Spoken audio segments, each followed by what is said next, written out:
My guest tonight has written 3 best-selling books, and his TED Talk on inspiring leadership is one of the most watched of all time. When he talks, it is impossible not to listen. My name is Simon Sinek, and I have a clear vision of what I want to build in this world. I imagine a world in which the vast majority of people wake up every single morning inspired to go to work, feel safe when they're there, and return home fulfilled at the end of the day. I promise you, our guests will help you acquire the behaviors and thought patterns you need to be successful in anything that you're trying to accomplish. I have yet to give a speech or have a meeting where somebody doesn't ask me the millennial question. What's the millennial question? Apparently, millennials as a generation, which is a group of people who were born approximately 1984 and after, are tough to manage. And they're accused of being entitled and narcissistic, self-interested, unfocused, lazy. But entitled is the big one. And because they confound leadership so much, what's happening is leaders are asking the millennials, what do you want? And millennials are saying, we want to work in a place with purpose, love that. We want to make an impact, you know, whatever that means. We want free food and beanbags. And so somebody articulates some sort of purpose, there's lots of free food and there's beanbags, and yet for some reason they're still not happy. And that's because they're missing, there's a missing piece. What I've learned is that I can break it down into 4 pieces, right? There are four things, 4 characteristics. One is parenting, the other one is technology, the third is impatience, and the 4th is environment. The generation that we call the millennials, too many of them grew up subject to, not my words, failed parenting strategies, you know? Where, for example, they were told that they were special all the time. They were told that they could have anything they want in life, just because they want it, right? They were told, some of them got into honors classes, not because they deserved it, but because their parents complained. And some of them got A's, not because they earned them, but because the teachers didn't want to deal with the parents. Some kids got participation medals. You got a medal for coming in last, right? Which the science we know is pretty clear, which is it devalues the medal and the reward for those who actually work hard. And that actually makes the person who comes in last feel embarrassed because they know they didn't deserve it, so it actually makes them feel worse, right? So you take this group of people, and they graduate school, and they get a job, and they're thrust into the real world, and in an instant they find out they're not special, their moms can't get them a promotion, that you get nothing for coming in last, and by the way, you can't just have it because you want it, right? And in an instant, their entire self-image is shattered. And so you have an entire generation that's growing up with lower self-esteem than previous generations. The other problem, to compound it, is we're growing up in a Facebook, Instagram world. In other words, we're good at putting filters on things. We're good at showing people that life is amazing even though I'm depressed, right? And so everybody sounds tough, and everybody sounds like they got it all figured out. And the reality is there's very little toughness, and most people don't have it figured out. And so when the more senior people say, well, what should we do? They sound like, this is what you got to do. And they have no clue. Right? So you have an entire generation growing up with lower self-esteem than previous generations, right? Through no fault of their own. Through no fault of their own, right? They were dealt a bad hand, right? Now let's add in technology. We know that engagement with social media and our cell phones releases a chemical called dopamine. That's why when you get a text, it feels good, right? So, you know, we've all had it where you're feeling a little bit down or feeling a bit lonely, and so you send out 10 texts to 10 friends, you know, hi, hi, hi, hi, hi, because it feels good when you get a response, right? Right? It's why we count the likes, it's why we go back 10 times to see if my Instagram is growing slower, did I do something wrong? Do they not like me anymore, right? The trauma for young kids to be unfriended, right?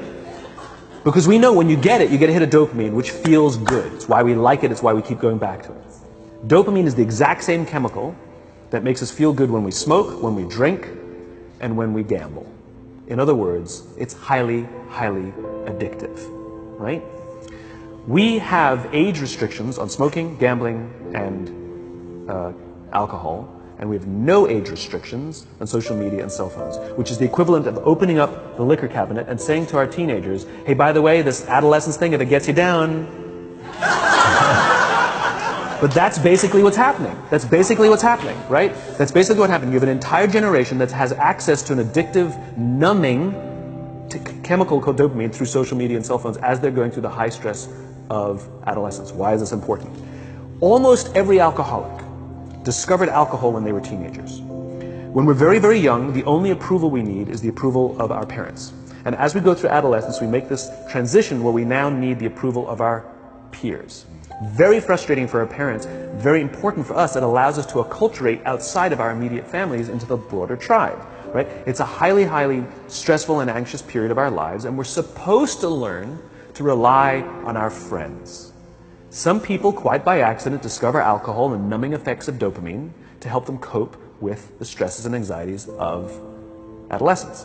Unfortunately, that becomes hardwired in their brains, and for the rest of their lives, when they suffer significant stress, they will not turn to a person, they will turn to the bottle. Social stress, financial stress, career stress, that's pretty much the primary reasons why an alcoholic drinks, right?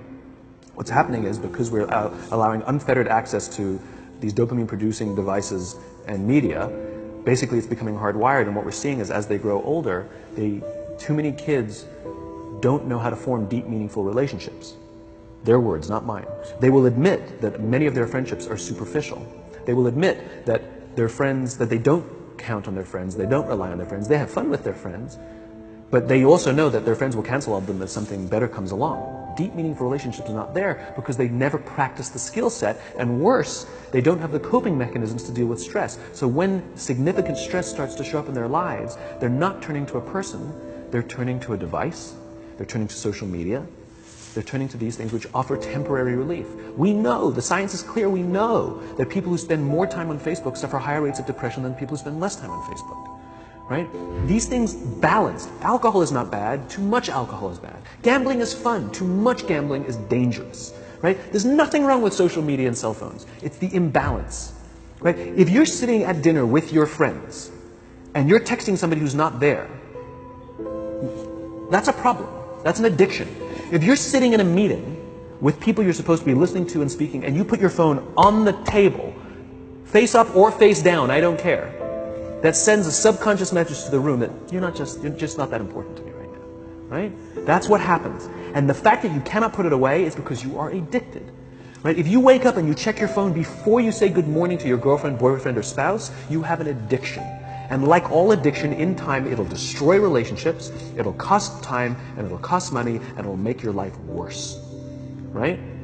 So you have a generation growing up with lower self-esteem that doesn't have the coping mechanisms to deal with stress, right? Now you add in the sense of impatience, right? They've grown up in a world of instant gratification. You want to buy something, you go on Amazon, it arrives the next day. You want to watch a movie? Log on and watch a movie. You don't check movie times. You want to watch a TV show? Binge. You don't even have to wait week to week to week, right? I know people who skip seasons just so they can binge at the end of the season, right? Instant gratification. You want to go on a date, you don't even have to learn how to be like, hey. You don't even have to learn and practice that skill. You don't have to be the uncomfortable one who says yes when you mean no and says no when you mean no, but yes when you... You don't have to swipe right. Bang, I'm a stud. Right? You don't have to learn the social coping mechanisms, right? Everything you want, you can have instantaneously. Everything you want, instant gratification.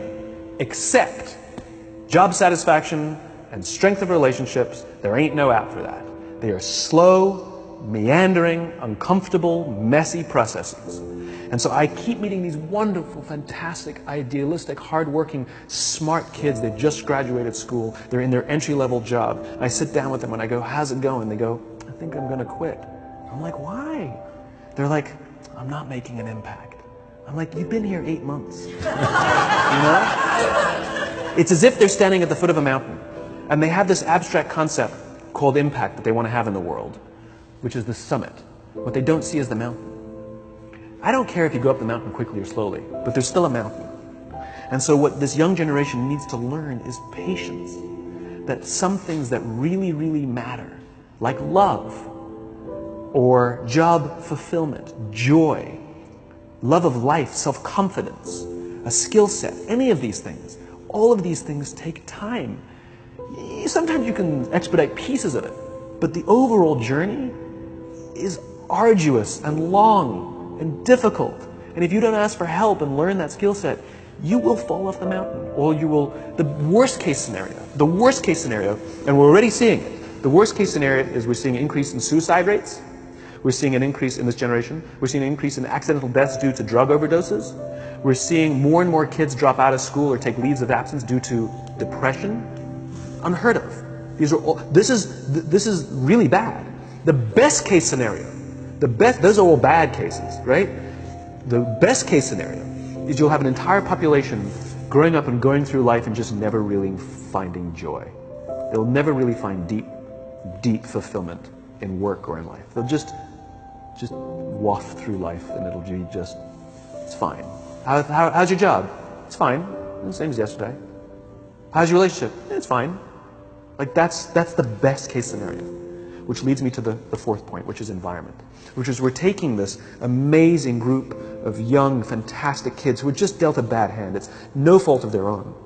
And we put them in corporate environments that care more about the numbers than they do about the kids. They care more about the short-term gains than the long-term life of this young human being. We care more about the year than the lifetime, right? And so we are putting them in corporate environments that aren't helping them build their confidence, that aren't helping them learn the skills of cooperation, that aren't helping them overcome the challenges of a digital world and finding more balance, that isn't helping them overcome the need to have instant gratification and teach them the joys and impact and the fulfillment you get from working hard on something for a long time that cannot be done in a month or even in a year. And so we're thrusting to them in corporate environments, and the worst part about it is they think it's them. They blame themselves. They think it's them who can't deal. And so it makes it all worse. It's not. I'm here to tell them it's not them. It's the corporations. It's the corporate environments. It's the total lack of good leadership in our world today that is making them feel the way they do. They were dealt a bad hand, and I hate to say it, but it's the company's responsibility. Sucks to be you. Like, we have no choice, right?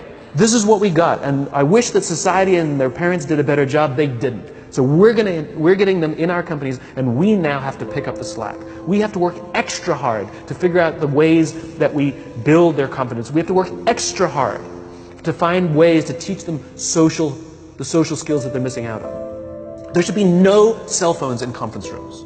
None. Zero.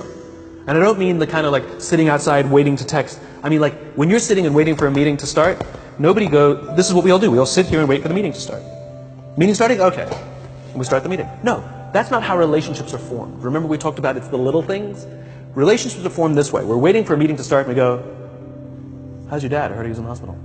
Oh, he's really good. Thanks for asking. He's actually at home now. Oh, I'm really glad. That was really amazing. I know, it was really scary for a while. That's how you form relationships. Hey, did you ever get that report done? Oh my God, no, I didn't. I'll help you out. Can I help you out with that? Really? That's how trust forms.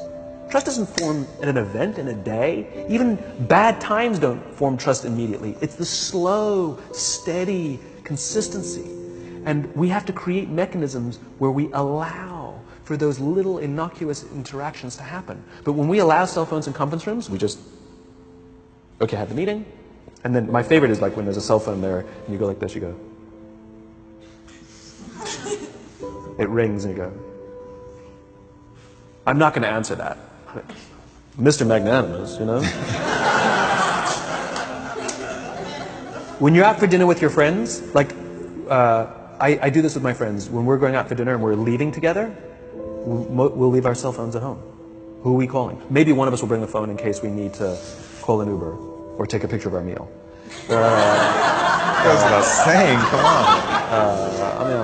on. I'm an idealist, but I'm not insane. You know? At a heathen. I mean, it looked really good. We'll take one phone. And so it's like an alcoholic. The reason you take the alcohol out of the house is because we cannot trust our willpower. We're just not strong enough. But when you remove the temptation, it actually makes it a lot easier. And so when you just say, don't check your phone, people literally will go like this. And somebody will go to the bathroom, and what's the first thing we do? Because I wouldn't want to look around the restaurant for a minute and a half, you know? But if you don't have the phone, you just kind of enjoy the world. And that's where ideas happen. The constant engagement is not where you have innovation and ideas. Ideas happen when our minds wander and we go, and you see something, I bet they could do that. That's called innovation, right? But we're taking away all those little moments, right? You should not, and none of us should charge our phones by our beds. We should be charging our phones in the living rooms, right? Remove the temptation. You wake up in the middle of the night because you can't sleep, you won't check your phone, which makes it worse. But if it's in the living room, it's relaxed, it's fine. But it's my alarm clock. Buy an alarm clock. They cost $8, right? I'll buy you an alarm, right? But the point is we now, in industry, whether we like it or not, we don't get a choice. We now have a responsibility to make up the shortfall and to help this amazing, idealistic, fantastic generation build their confidence, learn patience, learn the social skills, find a better balance between life and technology. Because, quite frankly, it's the right thing to do.